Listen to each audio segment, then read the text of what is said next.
திங்கட்கிழமை நைட் எடுத்த வீடியோ தான் இது.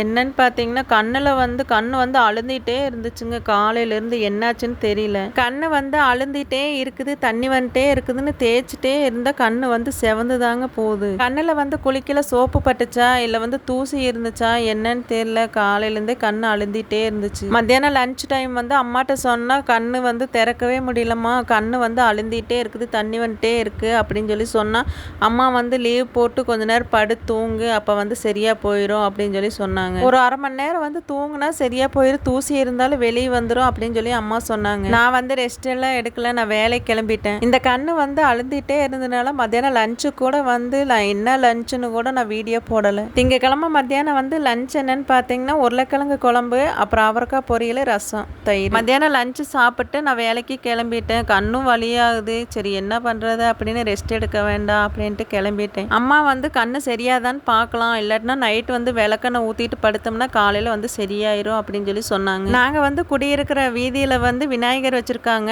செவ்வாய்க்கிழமை வந்து நல்ல நாள் இல்லையாட்டக்குது, அதனால வந்து திங்கக்கிழமை நைட்டே வந்து விநாயகரை வந்து எடுத்துகிட்டு வந்துட்டாங்க. விநாயகர் வந்து எங்கள் வீதியில் வந்து வரையில வேட்டு சத்தம் அப்புறம் பாட்டு சத்தம் நல்லா ஜோராக தான் வந்து இறங்குனாருங்க. இனி 3 நாளைக்கு பார்த்தீங்கன்னா எங்கள் வீதியில் வந்து விநாயகர் வந்து எங்களோட தான் இருப்பார். விநாயகர் சதுர்த்தி அன்னைக்கு வந்து லீவு கிடைச்சதுன்னா வந்து கொலக்கட்டையெல்லாம் செஞ்சு விநாயகர் போய் கும்பிட்டு வரணுங்க. இனிப்பு கொலக்கட்டை, அப்புறம் கார கொலக்கட்டை, அப்புறம் சுண்டல், அவல் பொரி எல்லாமே வந்து படைக்கலான்ட்டு இருக்கோம். பார்க்கலாங்க. கார கொலக்கட்டை இல்லாட்டியும் பரவாயில்ல, இனிப்பு கொலக்கட்டை செய்யணுங்க, அப்புறம் சுண்டல் செய்யணும். இன்னொரு வீடியோவில் பார்க்கலாங்க.